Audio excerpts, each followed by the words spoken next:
Hi there, I'm Des. And I'm Tim, and together Des and I head up the men's ministry Momentum Australia. Momentum has multiple functions, but primarily our aim is to help men to succeed in life, to do life better. We run a weekly radio show that goes all around Australia where we talk about anything and everything that relates to men.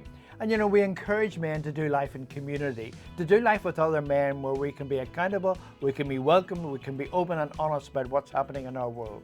We'd love you to have a look around our website. That's momentumaustralia.org. There you'll find a bunch of resources to help you on your journey and all of our previous episodes and topics. We thank you for your interest in Momentum Australia, and we hope you enjoyed this video today.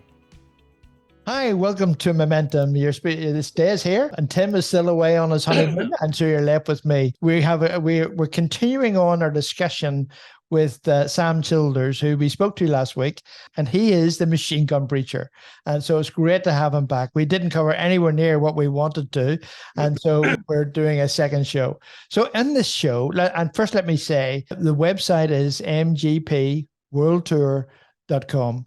And so go on there if you want to link in with what Sam's doing in Australia, because I think he arrives this weekend or in the next few days anyway. So it's really fantastic. So Sam, just talk about the mission. I mean, your mission that you deal with in Sudan and East Africa. Can you give us some more detail about what you do?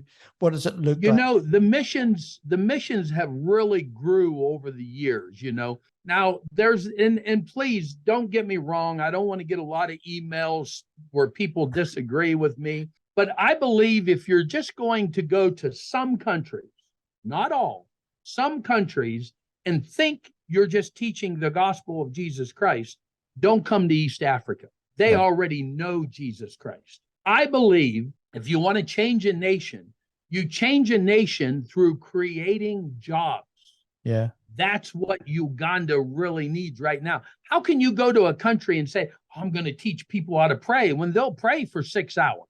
Come on, Americans, I don't know how Australians are. Americans aren't going to go to church for 6 hours. They don't want to go for 45 minutes, So one of our big things that we do is we create jobs. We're very big into businesses. We have a commercial farm. Our farm in northern Uganda is a farm that we give away all the things that we grow. And we're not talking about a little farm. You got to remember, God won't give you any more than you can handle. And so many times people say, well, God only gives me a little bit. That's because that's all you can handle. But this year alone, for the last 5 years, we gave away our main harvest, gave it away to starving, hurting people. This year, we gave away over 90 tons of rice. So we're not talking about feeding people for one day. A lot of ministries will get on and they'll say, we just fed 50,000 people. What I say to them, for how long? Yeah. Feeding them for one day didn't really make a difference. But when you give them food for 3 months and 4 months ration of food, that's changing a nation. When you're creating jobs for people, that's changing a nation. When you're teaching a skill and a trade, that's changing a nation. Right now, with all the businesses we have one of the largest American-style truck stops in all of East Africa.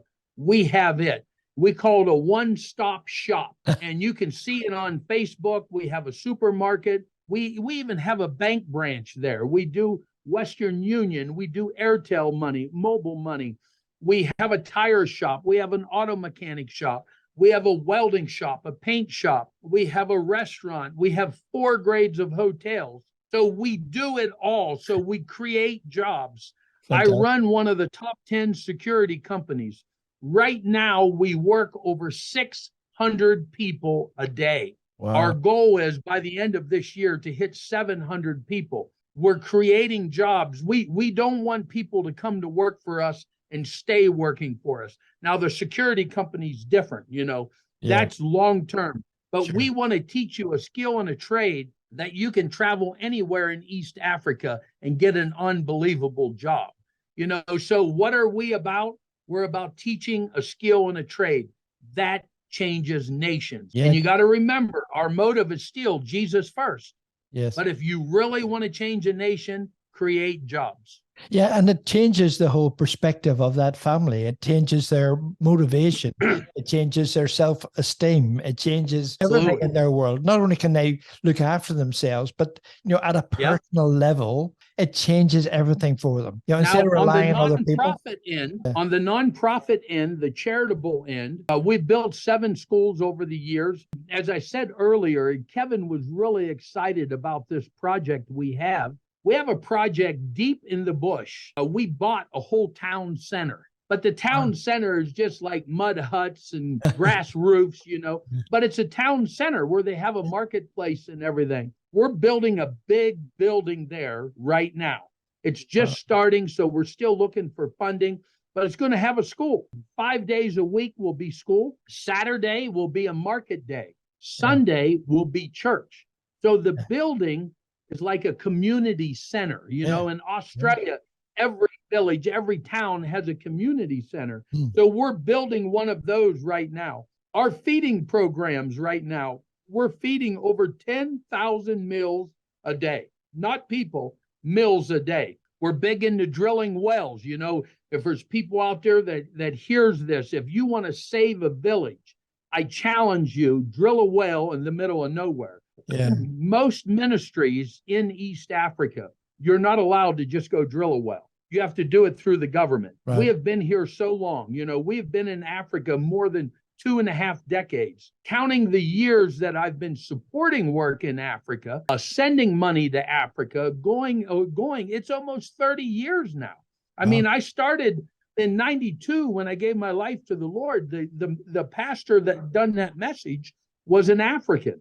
So, I mean, since we've been sowing money into Africa, So we're very big into doing wells. A new project that we have that nobody is doing because you can't really do it. A lot of people, you got to go through the government because you only been here maybe a few months, maybe a couple years. It's a big difference when you've been here over 25 years and you're known for helping people. We have a project called the Bush Kids Project.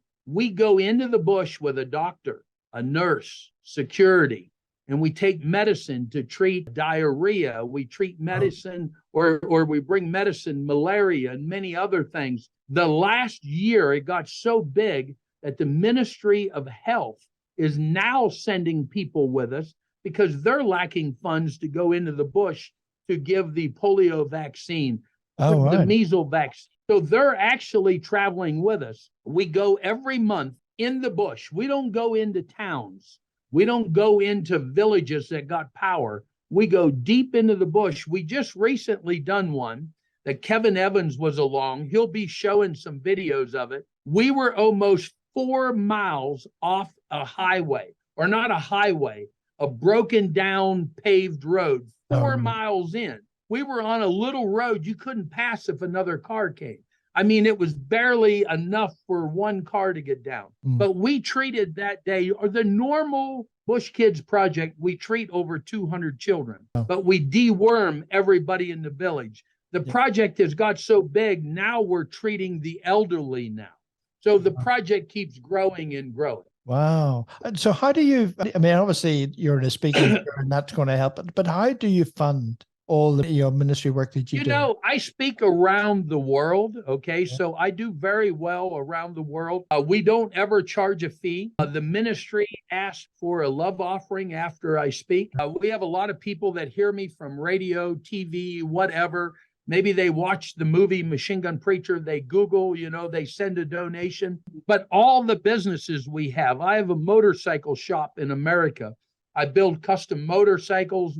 We sell all the motorcycle gear. You can buy, like I call it a clothing line, but it's a number of T-shirts, a number of button-up shirts, hats, and a lot of things, even jewelry.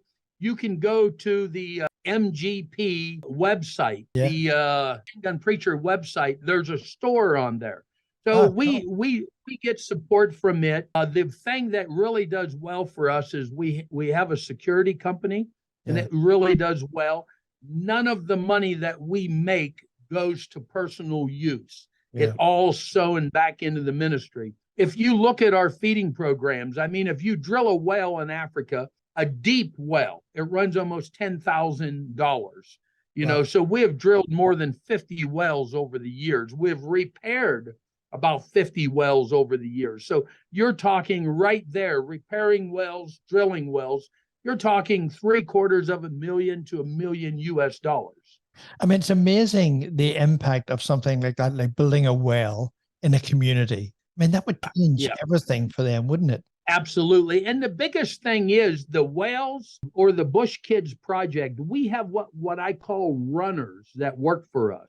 Right. And these runners will go around in the village and they look for where people's dying of bad water from shallow wells that's full of bacteria and parasites. They look for villages where children, fresh graves of children are dying of bacteria infections, malaria. I don't know the newest statistics, but if you Google the statistics on children dying of malaria, we're talking about hundreds of thousands of children every year die of malaria. Some of the statistics are every 2 minutes, a child dies, not grown up, a child dies, malaria. And the impact of that on that family group is bound to be devastating. I mean, it just, or do they sort of take it for granted, or how do they rationalize that environment for them? No, I think the biggest thing is, when it's normal, when you're here in Africa, in most countries in Africa, and you're in the bush, you're in the villages, it's normal.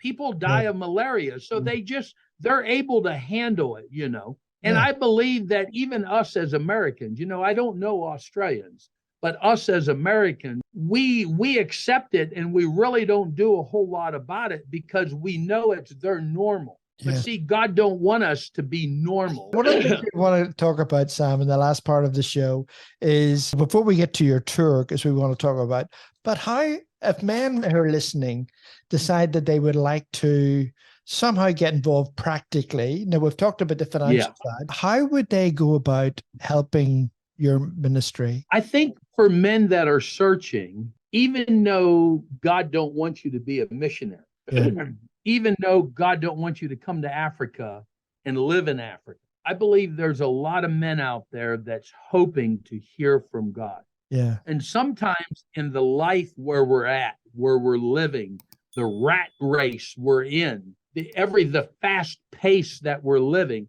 sometimes it's hard for us to hear from God. Yes, true. I challenge men that are in that position, come on a mission trip to Africa, because there's just something about being in Africa where everything slows down. You don't have the TV. Some of the areas we go to don't have the internet. So all of a sudden you find yourself in alone time, especially in the evenings or at night, to where you can hear from God. Your mind is shutting down to where you're ready to hear from God what he has for you. So you can go on a mission trip. You can contact our office, Angels of East Africa, Machine Gun Preacher. If you just Google Machine Gun Preacher on the internet, on Google, you can contact our office in America. That's the beginning of setting you up to go on a mission trip. Because of COVID, we started back with 2 mission trips a year. Now we're going back to 3 mission trips a year. So you'll be on a mission trip with people from around the world, from Europe, from Australia, from America. So you're going to meet other people, and you're going to find out that other people around the world are dealing with the same problems that you are. And on that mission trip, it just draws you closer to God. And what does the Bible say? If we draw close to God, he does what? He draws close to us. Yeah, that's right. So good. So how long would that mission trip last for? The normal mission trip is 19 to 21 days. Sometimes they're even 18 to 21 days. So they're 2.5 to 3 weeks long. And what our office does, they charge you one fee. A lot of people say, well, I'll come and I'll pay for this. I'll pay. No, we don't even allow you to do that. We've had so many people. I've been here over 2.5 decades. Yeah. So you have people that get here and they say, oh, I didn't bring enough money. You don't use credit card and debit card here.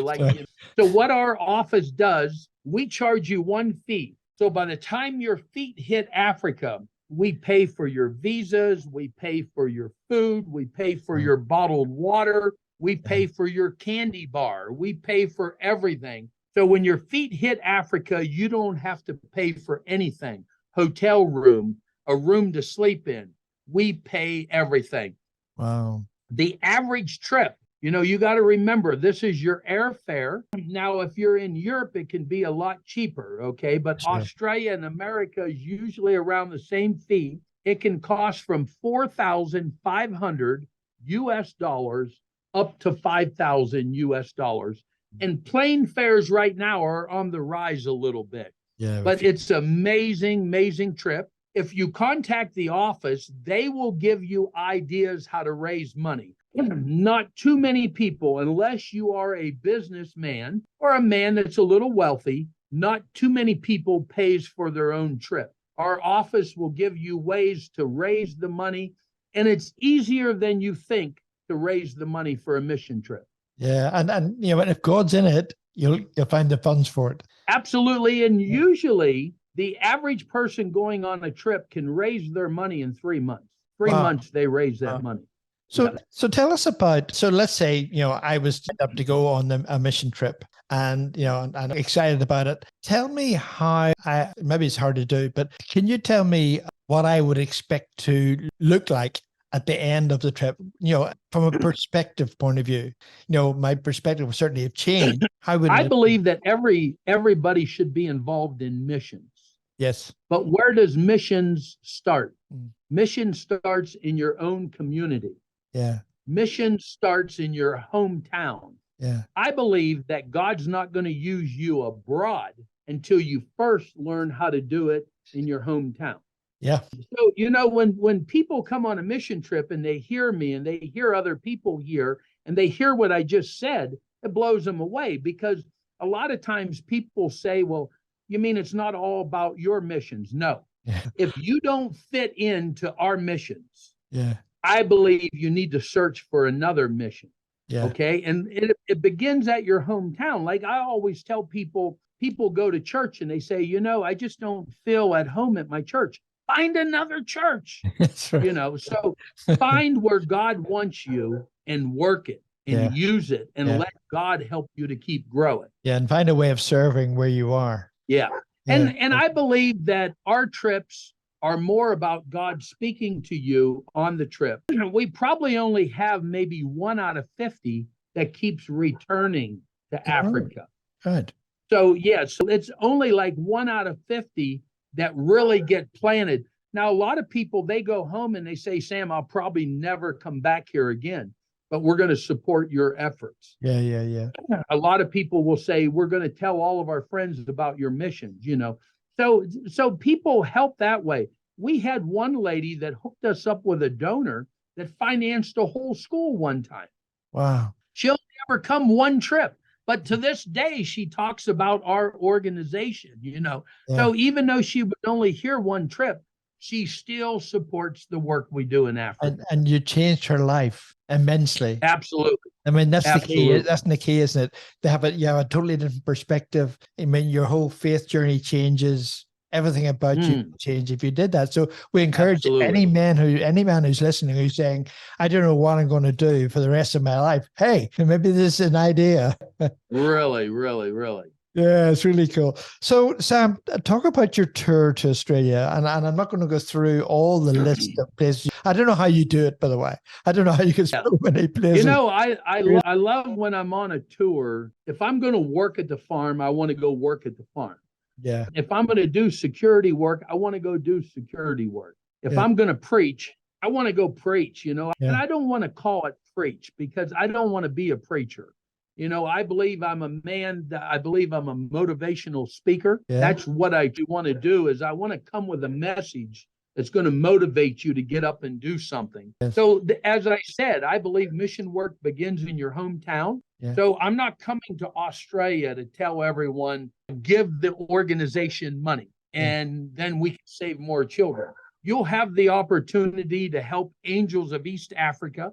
Angels of East Africa is our organization, but it's all about motivating you to get up and do something in your own country, in your own town, your own community. And I believe it's through the message of hope. So that's what we mainly come with, the message of hope. I think it's fantastic. I just have loved the last 2 weeks of interviewing you and getting your perspective. It's been amazing, and I know that the guys listening will be, just in some ways in awe of what you've been able to do in your life, and that's a testimony to you and to our Lord that He's opened the opportunities for you, and you answered the call, man, and that's so important. As men, listen to the voice, God's voice in our world, and pay attention to it and do it. So it's been amazing. So Sam, I just want to thank you for your time. It's been great having you in the show. We really pray that your meetings will be so successful. For guys, if you want to find out where Sam's going to be, it's mgpworldtour.com. But just search for Machine Gun Preacher and you'll find it really easily. Sam, God bless you. Thank you for your time. And I wish you, hopefully we'll get to one of your shows when you're in New South Wales. Good. God bless. Good. Thank you. God bless you. Thank you for watching this week's show, and we hope you subscribe to Momentum so you can find out what's happening in the shows in the future. Absolutely. And keep an eye on our website too. That's momentumaustralia.org. There you'll find all of our shows and a whole heap of resources to help you on your journey. That is momentumaustralia.org. Until next time, keep moving forward with Momentum.